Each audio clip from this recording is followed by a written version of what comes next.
bendiga. Vamos a orar y vamos a dejar este tiempo en las manos del Señor. Señor Jesús, gracias por poner en nosotros el deseo de darle a usted 2 cultos un domingo. Señor, te pido que si alguien tiene la mentalidad de que solo un ratito o algo poquito, Señor, usted nos inunde con la mentalidad de que todo cuanto sea para usted, mucho no es suficiente nunca. Señor, que usted quiere todo de nosotros y le doy gloria a usted, gracias a usted, porque usted ha puesto la voluntad, el deseo en las personas que están conectadas, sean niños, adultos, jóvenes, damas y caballeros. Señor, todos que están aquí por una razón, no es por mí, es por usted, Señor. Te pido más bien que mi humanidad no sea un obstáculo para transmitir su verdad y que usted dé testimonio de ella, que la bendiga, que produzca en nosotros frutos eternos, Señor, para su honra y su gloria. En el nombre de Jesús, amén y amén. Bueno, estamos hablando de esto sobre la roca y tenemos que preguntarnos, de verdad, yo quiero preguntarle a usted de cuál plato vamos a comer, de cuál plato vamos a comer, de cuál mesa nos vamos a servir, ¿ya? El plato que dice, bienaventurados son los ricos, los sabios, los empoderados, los que gozan de honores y de poder, los que se ven libres de disgustos y que siempre se salen con la suya, o del plato que dice, bienaventurados los pobres de espíritu, bienaventurados los que lloran, los que son mansos, los que tienen hambre y sed de justicia, los que son misericordiosos, los que tienen corazón limpio. Bueno, es muy importante que nosotros podamos ver de qué plato nos vamos a servir, porque si nos equivocamos de plato, podemos provocarnos una intoxicación. Si equivocamos el camino, obviamente no se logrará lo que se busca. Y de verdad, hermanos, yo a veces me pongo a ver, y claro que yo tengo mi Facebook y redes sociales, etcétera, y yo creo que hay gente que de verdad con muy buena intención publica cosas que suenan bonitas, pero que son contrarias al evangelio de Jesucristo, o sea, lo que Jesús enseñó.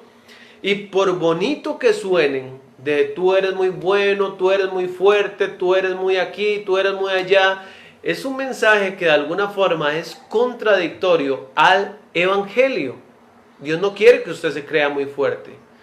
Dios no quiere que usted se crea que usted es, como decimos aquí, toda, ¿verdad? Dios quiere que usted sea humilde ante Él. El evangelio de Él es lo que está escrito en su palabra. No podemos poner nuestro propio evangelio antes que el de Él. Entonces, pongamos los ojos en lo que no se ve, porque dice la escritura que lo que no se ve es eterno, pero lo que se ve es temporal. Estos días se ha hablado mucho acerca de las reglas de oro, ¿sí? ¿Verdad que sí? Con respecto a asuntos sanitarios y todo esto, a las reglas de oro. El sermón del monte, pues, son las normas de oro del reino de Cristo. El reino en el que Cristo es el rey. Y es un reino que no tendrá fin. Las bienaventuranzas tratan sobre los rasgos de carácter de los ciudadanos de ese reino. Rasgos de carácter, sí, tienen que ver con nuestra personalidad como creyentes, como hijos de Dios. Por ejemplo, pobres en espíritu. Es un rasgo del carácter. Ojalá que uno de los distintivos de su carácter sea que usted es una persona pobre en espíritu. Que lloran.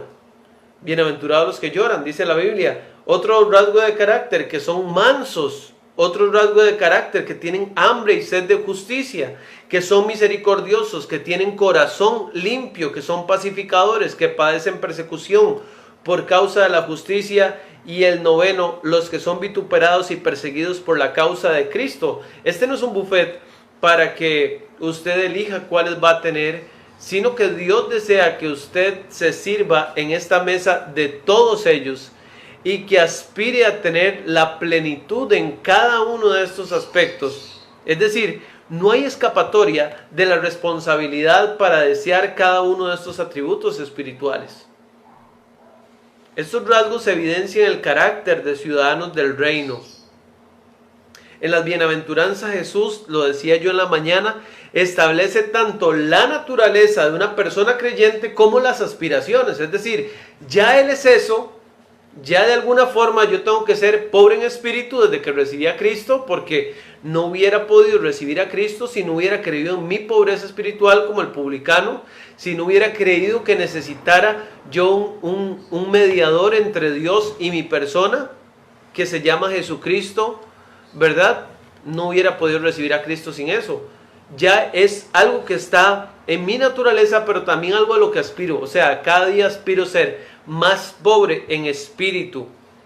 Son cosas que ya tenemos, pero que estamos de paso aprendiendo. Estos rasgos son marcas y metas de todos los cristianos. Los demuestra y los desea más. Son cosas que demostramos cada día, pero también que cada día las deseamos más. Y si alguien no los tiene, ¿qué pasa? Bueno, voy a decirlo de una manera muy directa, seguramente no es un hijo de Dios. Y si alguien dice que los tiene funcionando al 100%, bueno, seguramente está mintiendo. Hoy en la mañana, como les dije, hablamos sobre el ser pobre en espíritu. Necesitamos entender nuestra condición primero. Entender que no tenemos suficiente para poder llegar a Dios con nuestra propia justicia. Este es el elemento fundamental y por eso Cristo lo mencionó en primer lugar en el sermón. Ser pobre en espíritu es la característica fundamental del cristianismo. Ahora, vamos a ver que la reacción humana para la pobreza de espíritu es precisamente la segunda bienaventuranza. ¿Está bien? Ahora sí, acompáñeme por favor a Mateo capítulo 5. Mateo capítulo 5, por favor, y el versículo 4. Mateo 5:4 dice la palabra de Dios: bienaventurados los que lloran, porque ellos recibirán consolación. Bienaventurados los que lloran, porque ellos recibirán consolación. Entonces, la reacción humana a la pobreza de espíritu normalmente va a venir como algo obvio, como algo consecuente, es llorar. Pero, ¿llorar por qué? Bueno, se llora porque se es pobre. El llanto es por la condición baja y necesitada de la persona, de mi propia persona y también de la sociedad. Cuando digo baja, es pecaminosa. Es decir, yo lloro porque yo desearía no pecar. Yo desearía no tener luchas en mi ser. Pero no puedo, o sea, y usted no puede tampoco. Pero tiene que esa situación llevarme a la humildad, llevarme a llorar delante de Dios y suplicarle a Dios. Usted sabe que lucho con esto, lidio con esto, trabajo con aquello. Señor, por favor, ayúdame a que no me gane la tentación, a que no me gane el maligno, a que no me gane el mundo, a que no me gane mi propia carne, Señor. ¿Sí? Hace poco estuvimos leyendo Ezequiel 9:4. Ezequiel 9:4 dice la palabra que Dios le dijo a Ezequiel, al ángel de Jehová: pasa por en medio de la ciudad, por en medio de Jerusalén, y ponles una señal en la frente a los hombres que gimen y claman a causa de todas las abominaciones que se hacen en medio de ella. Es decir, una persona que llora, no es que solamente llora por su pecado, es una persona que llora por lo que está pasando en su propia comunidad, en su propio país. Y yo creo que este es un momento para llorar, realmente, es un momento para llorar. Había muchos pecados que en el tiempo de Cristo no se cometían y actualmente se cometen. Al tener internet, quién sabe cuántos pecados se han incrementado. La sociedad, solo por tener internet, ¿ya? ¿Cuántos abortos al año? 18 millones de abortos al año. Eso es algo para llorar, a cómo está nuestro mundo, la anarquía, el racismo, un montón de cosas que a Dios no le agradan y que las está viendo cada día, y nosotros las vemos, pero como que nos acostumbramos a vivir en un chiquero y perdemos la sensibilidad. Ya no lloramos por nuestro pecado, ya no nos sentimos mal por nuestra naturaleza caída, ni tampoco nos sentimos mal porque otros van directo al infierno en esa misma vida pecaminosa. Se trata llorar de un luto espiritual Aquellos que lloran en realidad lloran por sus pecados y sus efectos colaterales. Jesús habla de un dolor profundo ante Dios por causa de nuestro estado caído. Usted sabe que en el lenguaje griego o en este idioma griego hay 5 palabras que se usan en la Biblia para describir el lloro. Sin embargo, la que está aquí es la más fuerte de todas del idioma griego para describir este lloro. De hecho, hay estas 5 palabras y Jesús eligió la más fuerte y vehemente. Habla de una agonía interna y externa también. Como cuando usted lee el Salmo 51 y usted ve a David pues llorando por su pecado. Ahí en el Salmo capítulo 51, él había adulterado con Betsabé. Y en el Salmo 32, que son salmos penitenciales, dice, por ejemplo, en el 32, dice: bienaventurado aquel cuya transgresión ha sido perdonada y cubierto su pecado. Bienaventurado el hombre a quien Jehová no culpa de iniquidad y en cuyo espíritu no hay engaño. Mientras callé se envejecieron mis huesos en mi gemir todo el día. Y luego en el capítulo 51 de Salmos, vemos ahí en la palabra: ten piedad de mí, oh Dios, conforme a tu misericordia. Y usted comienza a leer este salmo: lávame más y más de mi maldad, porque yo reconozco mis rebeliones y mi pecado está siempre delante de mí. Cuando usted comienza a leer este salmo, se da cuenta de que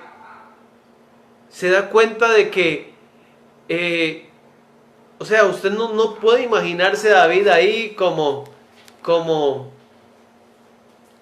sin emociones, sin sentimientos. Yo me imagino a David llorando. Yo me imagino a David escribiendo esto cuando dice el versículo 4: contra ti solo he pecado y he hecho lo malo delante de tus ojos, para que seas reconocido justo en tu palabra. Y me imagino que él está llorando, él está derramando su alma delante de Dios. Cuando David confesó su pecado, fue como decía el capítulo 32 de Salmos, fue bienaventurado. Por eso somos bienaventurados cuando lloramos, por eso somos bendecidos cuando lloramos, por eso somos felices cuando lloramos. Por eso la Biblia dice en el libro de Eclesiastés que es mejor el lloro que la risa, porque con el lloro se enmienda el corazón. Hay arrepentimiento, hay reparación. La risa no repara nada. La risa simple y sencillamente nos mete en un estado de supuesta satisfacción. Pero no hay mayor satisfacción que cuando usted puede llorar delante de Dios, pedirle perdón por un pecado y saber que Dios le está extendiendo su mano y lo está levantando. Lo está levantando a usted o a mí que estábamos caídos. Todos deseamos escapar del sufrimiento, pero acá Cristo da un nuevo enfoque para la vida. Cristo de verdad era disruptivo, Él era divergente, era opuesto a todo lo que nosotros conocemos como normal, ¿ya? Jesús dice: usted quiere ser feliz, llore, llore. Quiere ser bienaventurado, quiere ser bendecido, llore. Porque cuando todos quieren escapar del sufrimiento, de las lágrimas, Dios de alguna manera más bien está condenando aquí a través de Jesucristo la risa de este mundo. Jesucristo los exhorta a dejar de reírse y ahora empezar a llorar por la condición en la que se encontraban. Jesús lloró sobre Jerusalén. Lloró por la separación que la muerte causa por razón del pecado, cuando dice la Biblia que Él lloró por Lázaro. Él no lloró porque Lázaro no fuera salvo. Él lloró porque eso es lo que trae la muerte, separación. Porque en el principio, originalmente, en la voluntad de Dios, no fue así. No era la voluntad de que nosotros nos separáramos, de que yo me separara de mi esposa cuando muriera, no. El deseo de Dios era que viviéramos siempre. Pero Dios le dijo al hombre: el día que tomares de ese árbol y que usted coma de ese árbol, de cierto morirás. Entonces Dios estaba diciéndole al hombre: quien decide cuándo morir es usted. Si usted no quiere morir, nada más no pruebe el árbol. Pero Adán eligió la muerte. Otros personajes bíblicos que lloraron Pablo, por ejemplo, Abraham, Jeremías. Estos eran llantos por un dolor correcto. ¿Cómo llorar y ser sensibles? Bueno, usted tiene que leer la Biblia para descubrir cuál es esa pecaminosidad suya, porque hay gente que dice, no, yo no soy malo. Y yo lo he escuchado muchas veces, es que yo no soy tan malo, yo no he matado a nadie. La gente piensa que ser malo es nada más matar a alguien.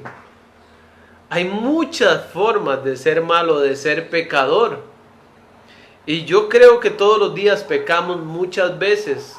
Eso nos da la posibilidad todos los días de llorar, pero de alguna forma en nuestra autojustificación hay algo que siempre nos dice, es que yo no soy tan malo como fulano de tal. Es que Mengano, vea, ese sí tiene que llorar, ese sí tiene que arrepentirse. ¿Ves que fulana, que es terrible aquí y allá? Es así. No, Dios dice, esto debemos hacerlo todos, incluso aunque ya seamos discípulos de Él. Dios dice, bienaventurados los que lloran. Usted tiene que estudiar cómo el pecado afectó a muchos protagonistas de la Biblia, muchos personajes bíblicos. Orar y pedir a Dios por un corazón quebrantado por el pecado. Que a usted lo haga, le dé tristeza lo que a Dios le dé tristeza. Cuando usted ora eso, Dios, ayúdame que a mí me haga feliz lo que a usted lo hace feliz y que me entristezca lo que a usted le entristece. Entonces va a tener muchas razones para llorar. ¿Es usted sensible al pecado? ¿Le importa su pecado o el pecado ajeno? ¿Le causa dolor eso? ¿Hay santidad o sanidad y gozo en la confesión? Por supuesto que sí. Hay sanidad y gozo en la confesión. Y Dios dice que debemos llorar porque los que lloran, dice la segunda parte de ese versículo 4, volviendo a Mateo 5, bienaventurados los que lloran porque ellos recibirán consolación. Aquellos que lloran sobre su pecado y su condición caída se les promete consolación. Escúcheme bien. Dios permite esta tristeza en nuestras vidas como parte del camino, no como el destino. El llanto no será todo para nosotros. Como dice el dicho, el que ríe al último ríe mejor. Y los que lloran aquí un día van a reír, pero los que ríen aquí un día van a llorar. Punto A, la consolación terrenal. ¿Recibirán consolación? Sí, recibirán consolación aquí en la tierra. La consolación es la consolación que produce el perdón y la salvación. Es decir, que si usted todavía no conoce a Cristo y usted se presenta ante Él diciéndole cuáles son sus pecados, llorando por esos pecados, porque esos pecados le causaron a Cristo sufrimientos en la cruz del Calvario. Usted va a recibir consolación aquí en la tierra porque Dios le va a regalar la salvación. Isaías 41 y 2. Isaías 41 y 2 dice la palabra del Señor así. Isaías capítulo 40 versículos 1 y 2. Dice, consolaos, consolaos pueblo mío, dice vuestro Dios. Hablad al corazón de Jerusalén, decidle a voces que su tiempo es ya cumplido, que su pecado es perdonado, que doble ha recibido de la mano de Jehová por todos sus pecados. Pero ya ha sido perdonado. No hay mayor consuelo que cuando usted se siente separado de Dios, distante del Dios Todopoderoso, y recibe consuelo por el perdón de sus pecados. Número 2, la consolación eterna también que recibiremos. Recibiremos, si usted llora, recibirá consolación aquí en la tierra, pero también recibirá una consolación eterna. Sí, aquí en la tierra pasamos muchas cosas difíciles. Cuando empezamos la transmisión yo dije que está pasando una familia de nuestra iglesia. Pero ellos recibirán consolación. Siempre nuestro consuelo viene de Jehová. Dios es el Dios de toda consolación, el que nos consuela en medio de nuestras tribulaciones. Hay un abrazo que puede más que todos los abrazos y Él no está restringido por ninguna orden sanitaria. Él siempre nos abraza, todos los días, en todo momento podemos sentir su abrazo. Es la consolación que recibiremos también eternamente. Lucas 16:25, yo mencioné, sí, la historia del rico y Lázaro. El hombre rico era un hombre, pues, este hombre lo tenía todo, se vestía con esplendidez, hacía banquete todos los días y hacía unas juergas grandísimas. Él tenía mucha plata para hacer estas cosas, pero un día murió y fue sepultado. Y dice la Biblia que fue al Hades. Y el hombre que mendigaba a su puerta, este hombre se llamaba Lázaro, dice la Biblia que había recibido a Cristo en su corazón. Él había sido pobre en espíritu, había llorado por sus pecados, había recibido el consuelo terrenal por la salvación de su alma. Y dice la Biblia en Lucas 16:25. Lucas 16:25 dice ahí la palabra del Señor. Acuérdate, le dice el padre Abraham al hombre rico, acuérdate que recibiste tus bienes en tu vida. Y Lázaro también males. Pero ahora, todo de un giro. Ahora, este es consolado aquí, en el paraíso, y tú, atormentado en el Hades. La Biblia habla de un sufrimiento también, que produce felicidad. En 2 de Corintios 7:10 dice, porque la tristeza que es según Dios, produce arrepentimiento. O sea, hay algunas personas que reciben un regalo maravilloso. Se llama el regalo del arrepentimiento. Y cuando la persona lo experimenta, sus pecados aparecen delante de sus ojos en la perspectiva correcta, que es en la perspectiva de Jesús. Y esta persona se llena de una tristeza piadosa, una tristeza que es según Dios. Una herida de amor que lleva un lamento por el pecado y que resulta en algo, trae resultados divinos, ya que la Biblia dice que produce arrepentimiento para salvación. Si usted nunca ha experimentado esta clase de tristeza, le invito para que usted hoy al terminar la transmisión se arrodille cerca de su cama. Que usted le pida a Dios perdón por sus pecados y que usted le entregue su vida y le diga, Dios, yo quiero que tú seas mi Señor y que tú seas mi Salvador. Dice que esta tristeza produce arrepentimiento. La bendición y la felicidad se obtienen paradójicamente cuando uno aprende a llorar. Aquellos que lloran pueden saber algo especial acerca de Dios. La participación de sus padecimientos y un acercamiento al hombre que fue experimentado en quebranto, varón de dolores, familiarizado con la tristeza también. Los creyentes nos hemos hecho insensibles al dolor, no lloramos por el pecado ni por la condición de este mundo perdido. No es por nada, pero eso sí es algo que debemos de extrañar cuando recién Dios nos hizo sus hijos. Yo recuerdo cuando Dios recién me hizo su hijo, cada pecado que yo cometía después de haber recibido la salvación era causa de muchas lágrimas. Porque yo lo veía en la perspectiva correcta. Yo decía, le estoy fallando a mi Salvador. Este pecado que acaba de cometer es como que si yo le hubiera quitado el mazo al soldado y le hubiera dado en ese clavo de acero o en ese clavo de hierro y lo hubiera hundido en su piel. Ese pecado que yo cometí es como que si yo hubiera pasado cerca de su rostro y lo hubiera escupido. Ese pecado que yo cometí es como que si le hubiera enterrado la corona de espinas y le hubiera dado con una caña. Ese pecado que yo cometí, que la gente dice es cualquier cosita, todo el mundo lo hace, no es cualquier cosa cuando lo comete un hijo de Dios. Pero hemos perdido la sensibilidad. Nos hemos vuelto como el perro del herrero, que cuando llegó a la herrería y el herrero golpeaba con su mazo el yunque, el perro brincaba y se asustaba. Pero conforme fueron pasando los días, los meses, los años, ya el perro más bien necesitaba esos golpes para dormir. Y a veces ahí está el martillo fuerte de la ira de Dios y lo estamos escuchando y nosotros estamos como si nada. El siguiente paso, y solo estos dos vamos a ver por ahorita, es la mansedumbre. Dice Mateo 5:5, por favor, Mateo 5:5. Dice la palabra del Señor: bienaventurados los que lloran.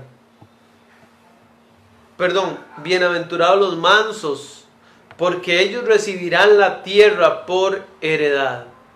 Bienaventurados los mansos, porque ellos recibirán la tierra por heredad. Esta expresión, bienaventurados los mansos, es en transparente alusión al Salmos 37:11.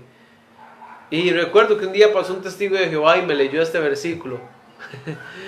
Porque para ellos solo 144,000 personas van a ir al cielo y ya ese cupo está lleno. Entonces los demás que sean salvos, lo que van a hacer es heredar el reino terrenal. Dice aquí Salmos 37:11, pero los mansos heredarán la tierra. Ahora, quiero que sepa que es imposible prácticamente traducir esta palabra del griego praus, que es la palabra para manso, solamente con una palabra en nuestro idioma castellano. Tiene la idea de un balance propio entre enojo e indiferencia, de una personalidad poderosa y controlada apropiadamente. Una persona mansa es una persona apacible, sosegada, tranquila, y por implicación habla acerca de la humildad. En el vocabulario del lenguaje griego antiguo, las personas mansas no era pasiva o manejada fácilmente.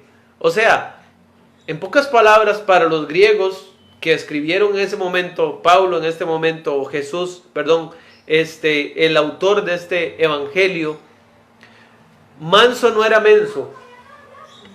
En pocas palabras, la idea principal detrás de la palabra manso era una fuerza poderosa pero bajo control, como un ejemplar fuerte.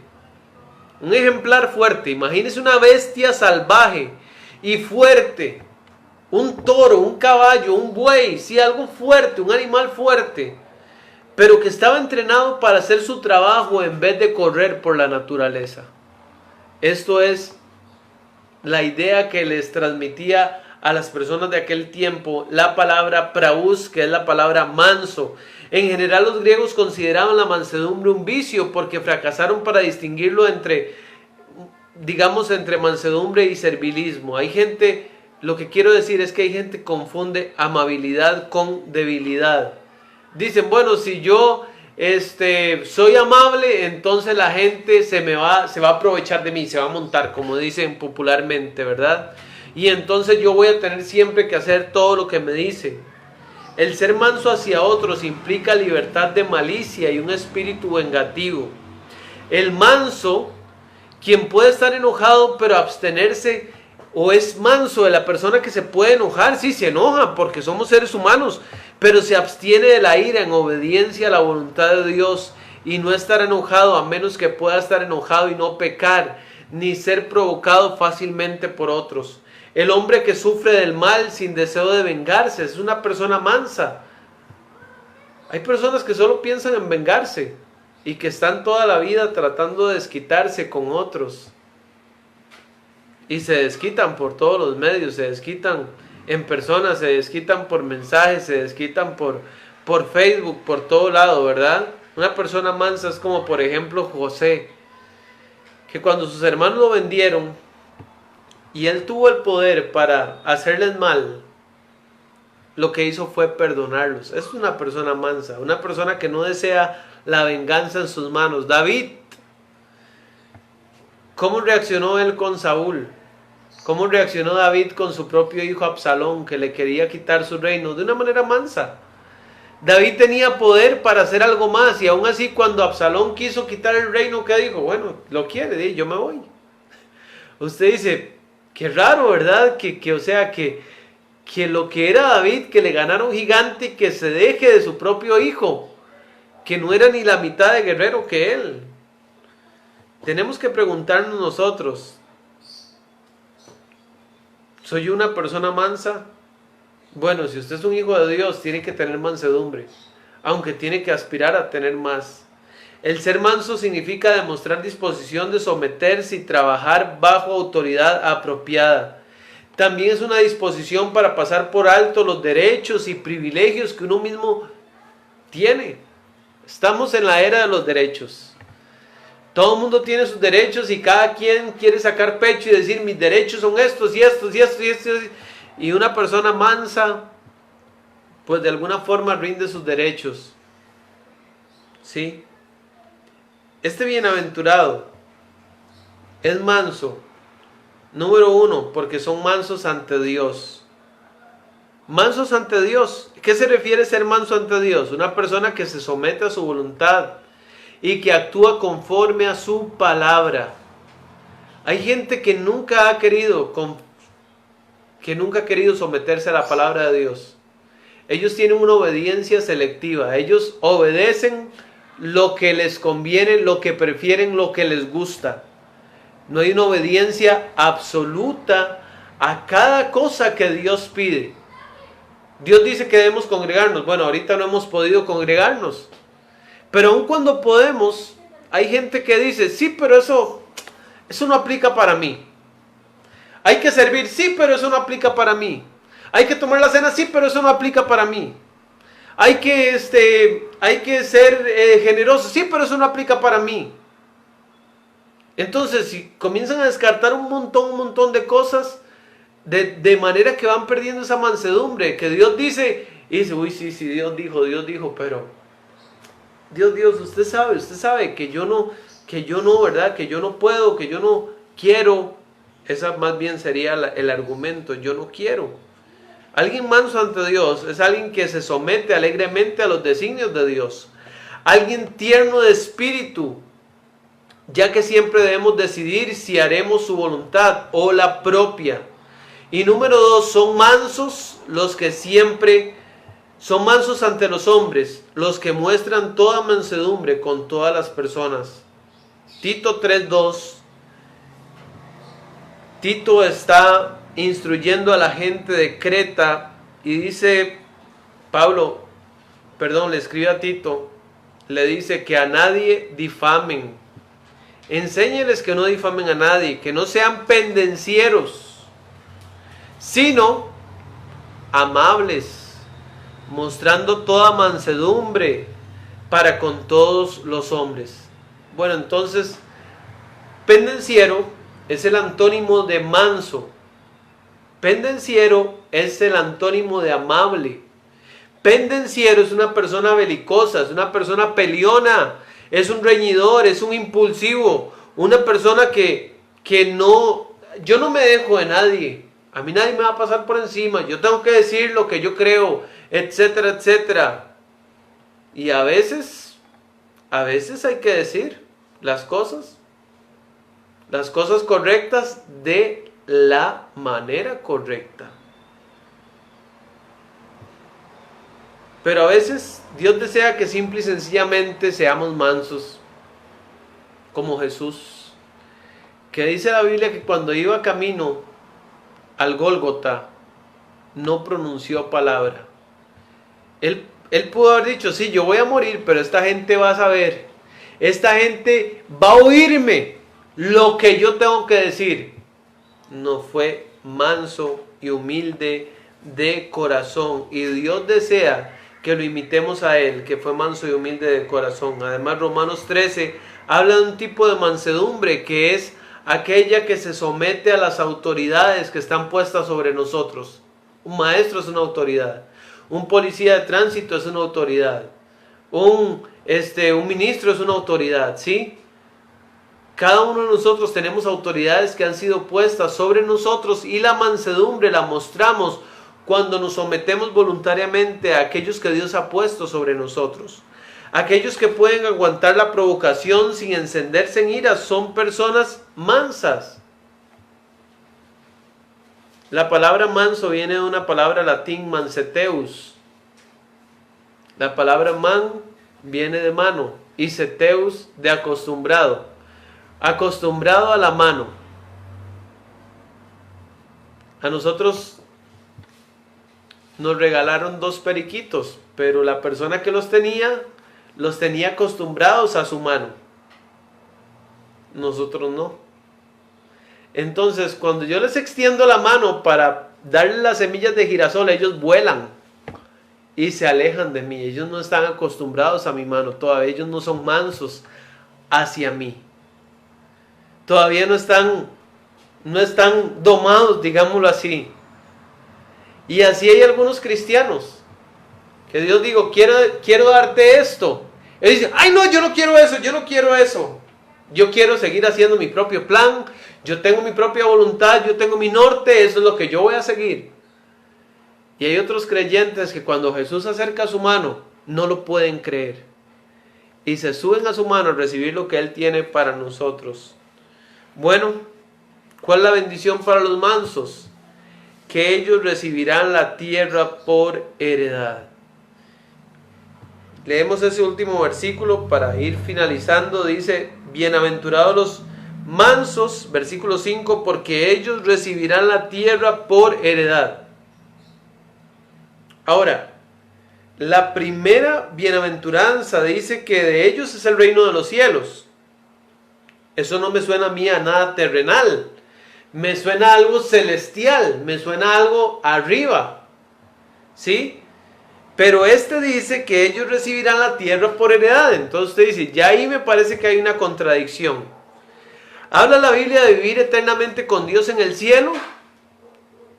¿Sí o no? Creemos que sí. Pero también habla la Biblia de recibir la tierra por heredad, ¿verdad que sí? Sí. Entonces, ¿de cuál de las dos vamos a participar?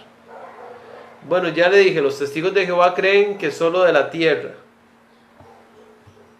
Nosotros creemos que en el cielo hay campo para más de 140,000 personas, 144,000 personas. Y que los testigos de Jehová no saben ni siquiera a qué se refieren esas 144,000 personas, que ni siquiera están todavía en el cielo. Ni siquiera, según el Apocalipsis, ellos están todavía en el cielo, sino que serán predicadores que Dios enviará de los judíos, un número igual de cada tribu, para el tiempo de la tribulación. Entonces, creemos que las dos cosas son verdad. Tendremos el reino de los cielos por heredad, pero también heredaremos la tierra. Acá se refiere a gozar de reinar con Cristo por 1000 años. Pero la Biblia dice que su reino no tendrá fin y continuará en el cielo. Eso significa que nosotros reinaremos con Él aquí 1000 años y después continuaremos reinando con Él en el cielo. Además, esta bendición prueba que Dios no permitirá que sus mansos terminen en el extremo corto del acuerdo.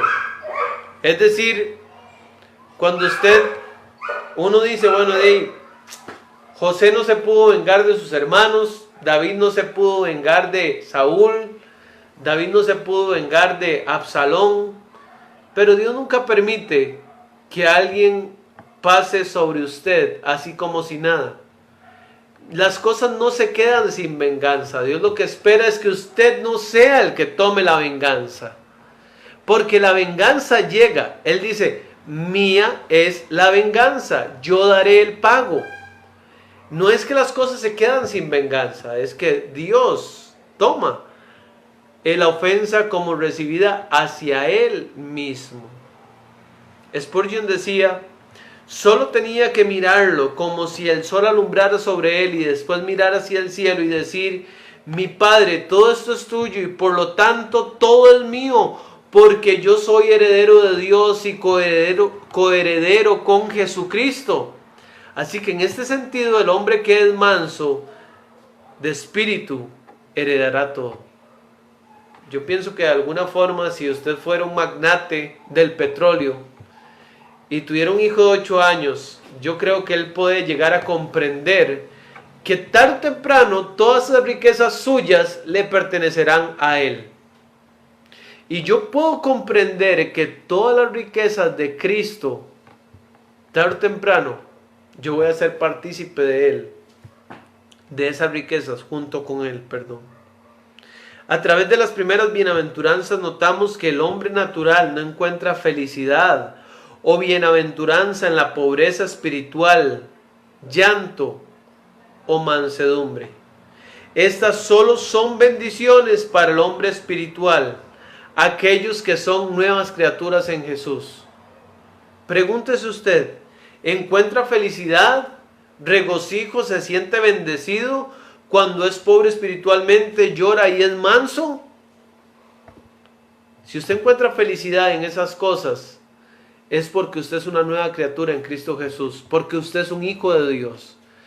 Pero si usted ve eso como algo repugnante, entonces le aconsejo que hoy sea el día que usted le entregue su corazón a Jesucristo. Padre Celestial, gracias por darnos esta palabra que hemos encontrado en Mateo capítulo 5. Todo esto que nos permitirá estar sobre la roca, Señor. Bienaventurados los pobres, bienaventurados los que lloran, bienaventurados los mansos.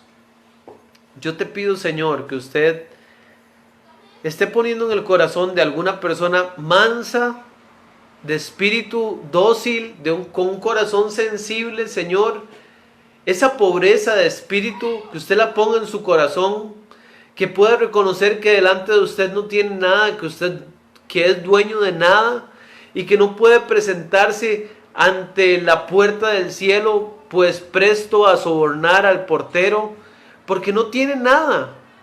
La única forma de entrar a ese lugar es mendigando misericordia y perdón, llorando por su naturaleza caída y por sus pecados, y también siendo manso ante las disposiciones que su Espíritu Santo le indica. Yo te pido, Señor, que ojalá haya alguna dama, algún caballero que esté reconociendo delante de usted su necesidad de un Salvador, que pueda reconocer que es un pecador, que pueda reconocer que sin usted lo único que le espera es el destino que mencionábamos del hombre rico, el Hades, el infierno, el lago de fuego. Ese hombre tuvo todo en vida, pero su destino fue un desastre, fue algo terriblemente escalofriante, fue un lugar de condenación. Pero Lázaro, que fue un hombre pobre en esta vida, fue consolado eternamente en el cielo, es consolado eternamente en el cielo. Señor, yo te pido que alguno pueda estar diciendo, la verdad, yo he sido como el hombre rico, alejado de Dios, independiente de Dios, y yo no quiero pasar la eternidad como ese hombre, yo quiero pasar la eternidad en el reino de los cielos. Quiero un día reinar con Cristo.